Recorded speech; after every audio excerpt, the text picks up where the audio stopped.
Welcome to Leap a Life. Now that it's finally 2021, that means there are tons of new smartphones for us to expect. Last year, Samsung did a very great job with their Galaxy S20 lineup, the S20, S20 Plus, and S20 Ultra. And this year is no different. Samsung is going to start this year off strong with their latest S21 series. It is expected to be released by the January of 14 in their Unpacked event. And here's the recap of all the leaks, specs, and features that are expected to be seen in the next chapter of their Galaxy S series portfolios. It is expected that Samsung will be releasing 3 variants with the same lineup as the last year: the normal S21, the middle child S21 Plus, and top of the line S21 Ultra. Their biggest change has to be the design, with a similar form factor to the S21 series with a potential glass sandwich design. There's a lot of controversies generated from last year's most anticipated Note 20, where Samsung decided to use reinforced polycarbonate, basically plastic, for the back of their phones. Frankly, it's not that bad, but when you spend nearly $1,000 for a smartphone, you just expect something more premium than merely plastics.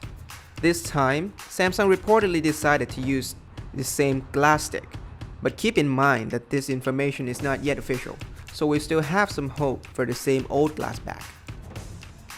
One more new and very interesting design choice is their camera module that got pushed back into the most left corner, merged with the edge of the phone, which is unheard of in any phone.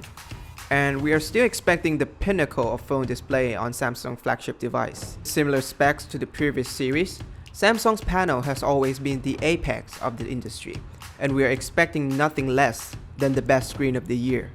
All 3 phones are going to be sized just like their predecessor, which are 6.2, 6.7, and 6.9 inches respectively.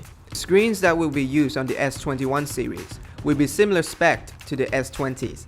Every module will be equipped with a 120Hz refresh rate, and expect better color and brightness on every module. But there's a catch.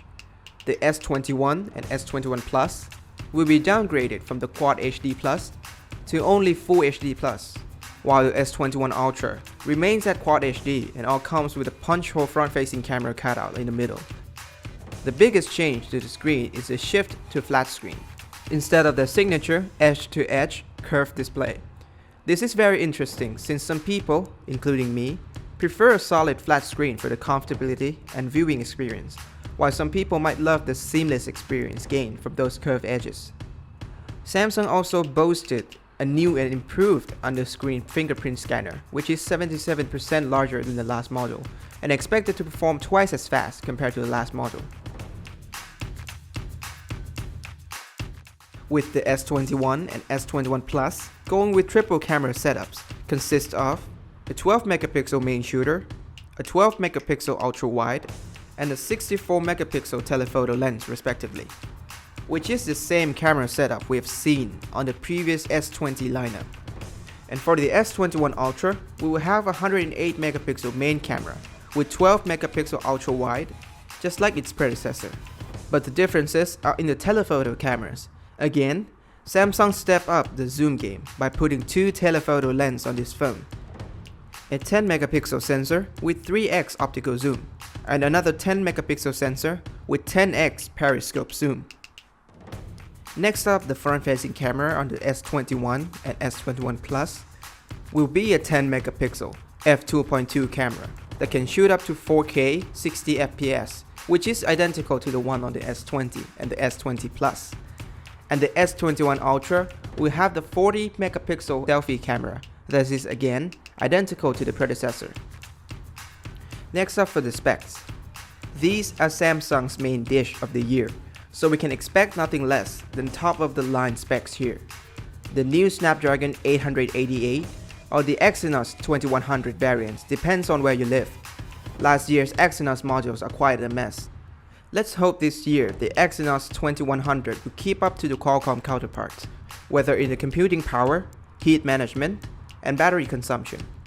Together with 12GB of RAM on the S21 and S21 Plus, and up to a whopping 16GB on the S21 Ultra, and will come in 128, 256 and 512GB storage variants.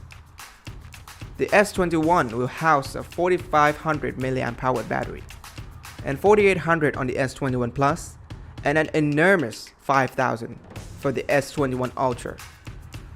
All models are expected to support 5G connection, and rumored that this year's S21 series would support S Pen as well. So that is pretty much all we know so far about the S21 series.